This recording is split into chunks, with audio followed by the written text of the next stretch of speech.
नमस्कार बच्चों। आज हम पढ़ने और समझने वाले हैं क्लास 9th एसएसटी सामाजिक विज्ञान की वर्कशीट नंबर 82 यानी कि कार्यपत्रक संख्या 82 को। यह आपकी 8 फरवरी 2022 की वर्कशीट रहेगी और आज की इस वर्कशीट में हम अपना इकोनॉमिक्स अर्थशास्त्र का 3rd चैप्टर निर्धनता एक चुनौती पॉवर्टी एज ए चैलेंज इसको हम डिस्कस करने वाले हैं। ये इस चैप्टर की पहली वर्कशीट रहेगी। इस वर्कशीट में हम समझेंगे कि निर्धनता क्या है, निर्धनता के अलग अलग रूप हम कैसे देखते हैं, अपने आसपास कैसे हम निर्धनता को देखते हैं। हम बात करेंगे कि सामाजिक जो वैज्ञानिक है उनकी दृष्टि में निर्धनता उससे कहीं ज़्यादा कैसे, उसको समझने का प्रयास करेंगे और बात करेंगे निर्धनता रेखा की, निर्धनता रेखा क्या होती है और ये अलग अलग देशों में अलग अलग क्यों होती है। तो चलिए शुरुआत करते हैं हम आज की इस वर्कशीट की। हम अपने दैनिक जीवन में अनेक ऐसे लोगों के संपर्क में आते हैं जिनके बारे में हम सोचते हैं कि वह निर्धन है। आप भी देखते होंगे, जब आप घर से निकलते हो या आप गली मोहल्ले में अपने आसपास देखते होंगे, हम में से बहुत से बच्चे हैं जो निर्धनता रेखा के नीचे आते हैं। निर्धनता का मतलब जनरली हम क्या सोचते हैं, हम ये सोचते हैं कि वो लोग जो ठीक से 2 वक्त के खाने का बंदोबस्त नहीं कर पाते, वो लोग जो आवश्यक वस्तुएं जिनको हम जनरली तौर पे कहते हैं रोटी कपड़ा और मकान, रोटी कपड़ा और मकान, उसका जो बंदोबस्त नहीं कर पाते उसको हम निर्धन मानते हैं। तो ये जो निर्धनता है इसको किताबों में पढ़ने की आवश्यकता नहीं है, क्योंकि भारत में हर चौथा व्यक्ति है वो निर्धन है। हमारे आसपास हम निर्धन लोगों को देखते हैं। वे गांव के भूमिहीन श्रमिक भी हो सकते हैं निर्धन लोग, वे शहरों में भीड़ भरी झुग्गियों में रहने वाले लोग भी हो सकते हैं, क्योंकि ये वो लोग हैं जिनके पास कोई ठोस रोजगार का साधन नहीं होता, ठोस आय का साधन नहीं होता, जिनके पास सुबह का पेट भर जाए तो इस चीज़ की गारंटी नहीं होती कि शाम का पेट भरेगा या नहीं भरेगा। 4 दिनों तक बारिश आ जाए तो काम नहीं मिल पाता, पेट खाली रह जाता है, बच्चे खाली रह जाते हैं, तो वो निर्धनता है। तो ये निर्धनता गाँवों में भी है, शहरों में भी हमें दिखाई देती है। वे निर्माण स्थलों के दैनिक वेतनभोगी श्रमिक भी हो सकते हैं, जब काम नहीं तो घर पर खाना नहीं बन पाता। ढाबों में काम करने वाले बाल श्रमिक भी हो सकते हैं।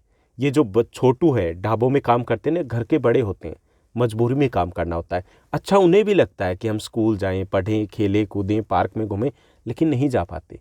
बड़ी जिम्मेवारियां होती है, पेट भरना होता है, सबसे पहले पेट भरना होता है, उसके बाद बाकी चीज़ें दिखाई देती है। तो ये आसपास जो बहुत से लोग हैं जो निर्धन है, जिनके पास आय का ठोस साधन नहीं होता, जिनके पास पेट भरने के लिए कोई ठोस विकल्प नहीं होता कि वो कह सकें कि हाँ पेट भर जाएगा, क्योंकि पेट भरेगा तो वो बाकी चीज़ों के बारे में सोच पाएंगे। वे चीथड़ों में बच्चे उठाए भिखारी भी हो सकते हैं। हम अपने चारों ओर निर्धनता देखते हैं। वास्तव में देश का हर चौथा व्यक्ति निर्धन है। हर चौथे व्यक्ति निर्धन होने का मतलब है लगभग 30 करोड़ के आसपास जनसंख्या हमारे देश की निर्धनता रेखा से नीचे है। 30 करोड़, समझते हो ना? यानी कि अगर हम निर्धनों का अलग देश मान लें तो भारत और चीन के बाद तीसरा सबसे बड़ा देश होगा। 30 करोड़ के आसपास यूएसए में जनसंख्या है, अमेरिका में, यानी कि अमेरिका जितनी जनसंख्या तो हमारे भूखे पेट सोती है एक वक्त, निर्धनता रेखा से नीचे। निर्धनता के अनेक आयाम हो सकते हैं जो ये दर्शाते हैं कि निर्धनता का अर्थ भूखमरी या आश्रय का ना होना है। यह एक ऐसी स्थिति भी है जब माता पिता अपने बच्चों को विद्यालय नहीं भेज पाते, जब कोई बीमार आदमी अपना इलाज नहीं करवा पाता। निर्धनता का अर्थ स्वच्छ जल, सफाई सुविधाओं का अभाव भी है। इसका अर्थ नियमित रोजगार की कमी भी है, न्यूनतम शालीनता का सत्र का अभाव भी है। यानी कि निर्धनता का अर्थ ये नहीं कि रोटी कपड़ा मकान नहीं है, निर्धनता का अर्थ ये भी है कि बच्चे पढ़ नहीं पाएंगे, निर्धनता का अर्थ ये भी है कि अच्छा पेयजल नहीं मिल पाएगा, निर्धनता का अर्थ ये भी है कि रोजगार नहीं मिल पाएगा। जब पढ़े लिखे नहीं तो रोजगार कहाँ से मिलेगा। निर्धनता का अर्थ ये भी है कि कोई अगर बीमार हो जाए उन परिवारों में तो वो ठीक से इलाज नहीं करवा पाएंगे, क्योंकि जब पेट ही नहीं भरा जा रहा है तो ठीक से इलाज कहाँ से करवा पाएंगे। तो निर्धनता के कारण बहुत सारी और समस्याएं, सामाजिक समस्याएं उससे जुड़ी हुई है।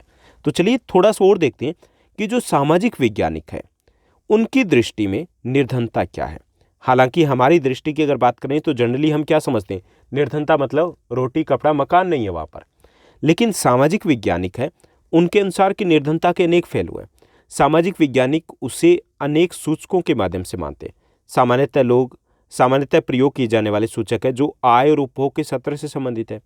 लेकिन अब निर्धनता को निरक्षरता सत्र की आमतौर पर यह माना जाता है कि अगर निर्धनता अधिक होगी तो वहाँ पे निरक्षरता मिलेगी, साक्षरता दर कम मिलेगी, एजुकेशन कम मिलेगी, पढ़ाई शिक्षा कम मिलेगी, क्योंकि जो निर्धन है वो अपने बच्चों को या तो शिक्षा दिला नहीं पाते या फिर दिला पाते हैं तो प्राथमिक शिक्षा ही दिला पाते हैं। कुपोषण के कारण रोग प्रतिरोधी क्षमता भी निर्धन लोगों में कम मिलेगी, क्योंकि अच्छा भोजन नहीं मिलेगा तो उनके कुपोषण का वो शिकार मिलते हैं, तो उनकी रोग प्रतिरोधी क्षमता कम मिलेगी। आमतौर पे वो बीमार होते हैं। क्यों होते हैं? क्योंकि वो अच्छा भोजन नहीं खा पाते। स्वास्थ्य सेवाओं की कमी मिलती है, रोजगार के अवसरों की कमी होती है, उनके पास रोजगार के अवसर कम होते हैं क्योंकि वो कुशल स्किल्ड लेबर नहीं होते, तो ये भी समस्या होती है। सुरक्षित पेयजल या स्वच्छता तक जो पहुंच है वो कमी होती है। यानी कि ये कुछ अन्य कह सकते हैं कि सत्र हैं या सूचक हैं जो किससे जुड़े, निर्धनता से जुड़े हैं। यानी कि निर्धनता का मतलब सिर्फ ये नहीं कि आय कम है, बल्कि बहुत सारी चीज़ें और निकल के आती है। यानी कि वहाँ साक्षरता दर में कमी मिलेगी, कुपोषण मिलेगा, वहाँ पर स्वास्थ्य सुविधाओं की कमी मिलेगी, पेयजल का अभाव मिलेगा, वहाँ पर साफ सफाई की कमी मिलेगी, क्योंकि वहाँ पर जिस स्थिति में रहते हैं वहाँ पर और चीज़ों के बारे में, सुविधाओं के बारे में सोचा भी नहीं जा सकता। तो ये तो बात हुई कि सामाजिक वैज्ञानिक है वो निर्धनता को कैसे देखते हैं। अब बात आती है निर्धनता रेखा की। ये निर्धनता रेखा क्या होती है, जिससे कि हम ठीक से समझ पाएं कि निर्धनता के आकलन की एक सामान्य विधि है, वो आय और उपभोग सत्रों पर आधारित है। यानी कि आकलन किया जाता है। आपने सुना होगा बीपीएल कार्ड बना हुआ है, बिलो पॉवर्टी लाइन, वही तो निर्धनता रेखा ना। यानी कि पॉवर्टी लाइन है, उससे नीचे के लोग। अब किसी व्यक्ति को निर्धन कब माना जाएगा?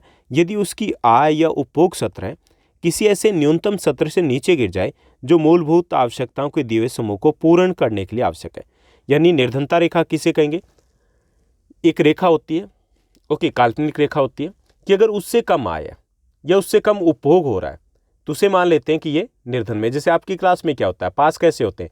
33% चाहिए। 33% क्या है?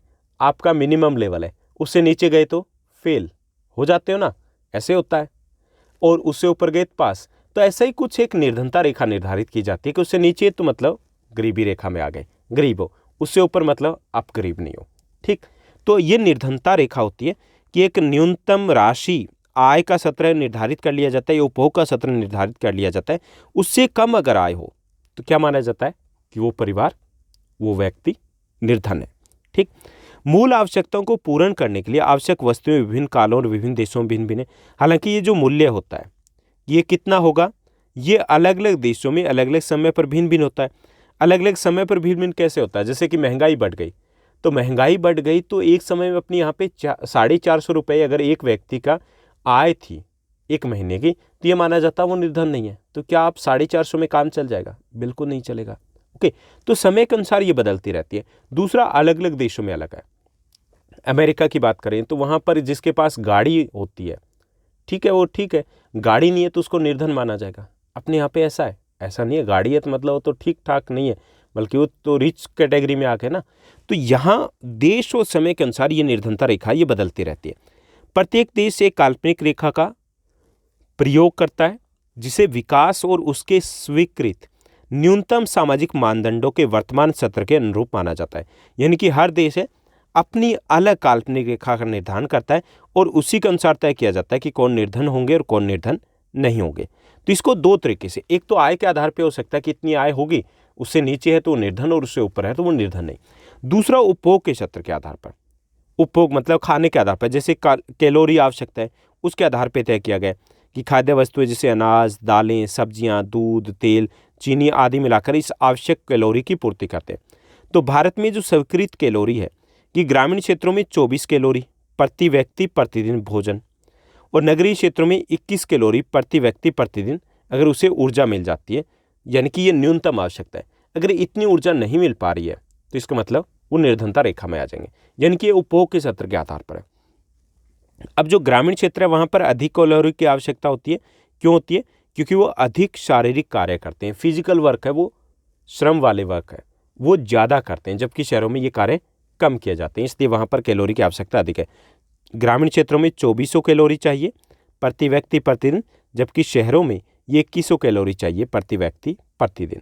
ठीक है, तो ये हो गया हमारा कि निर्धनता रेखा क्या होती है और अलग अलग देशों में अलग अलग क्यों होती है। अब हम बात करेंगे प्रश्नोत्तर की। आज की इस वर्कशीट में इस पर बेस्ड कुछ आसान से प्रश्न दिए गए, चलिए इनको हल करते हैं।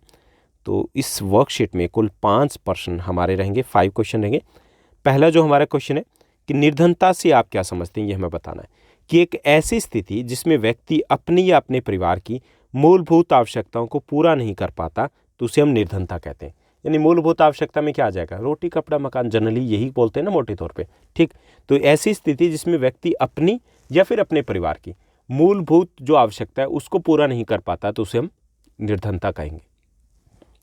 सेकंड हमारा क्वेश्चन रहेगा, दूसरा हमारा प्रश्न है कि सामाजिक वैज्ञानिकों के द्वारा परिभाषित गरीबी के सूचक क्या है। कि सामाजिक वैज्ञानिकों उनके अनुसार कि गरीबी होगी तो उसमें क्या क्या कम मिलेगा, क्या क्या चीज़ें हैं जो दिखाई देगी। पहला, कुपोषण अधिक होगा उनमें। दूसरा, खराब स्वास्थ्य रहेगा। तीसरा, रोजगार के अवसरों में कमी होगी।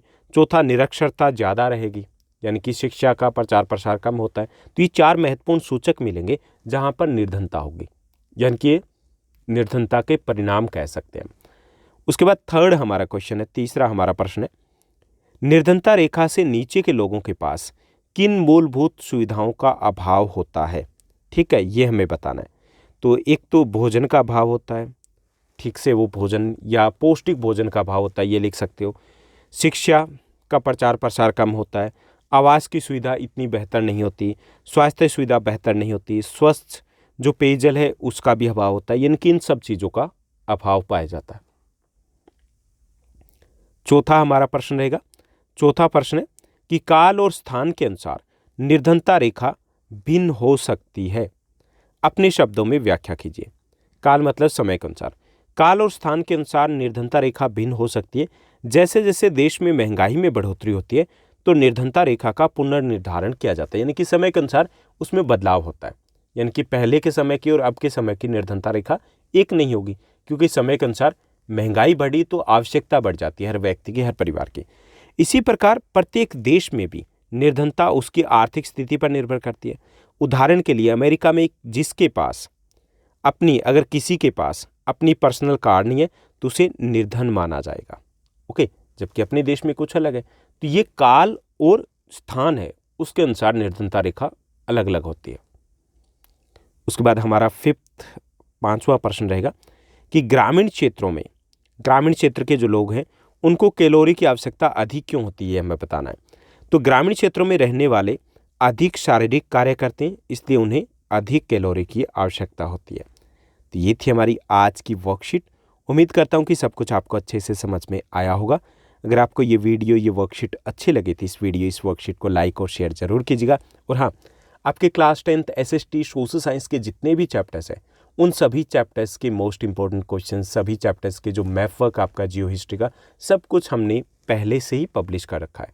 अगर आपने इन वीडियोस को नहीं देखा है तो आप इन वीडियोस को देख सकते हो। कहाँ जाकर के प्लेलिस्ट में जाना है, वहाँ पे क्लास 9 सोशल साइंस की प्लेलिस्ट मिलेगी, वहाँ पर आपको ये सभी वीडियोस मिल जाएंगे और आप 2-3 डेज़ में कंप्लीट सोशल साइंस को बहुत अच्छे लेवल की प्रिपेयर कर सकते हो।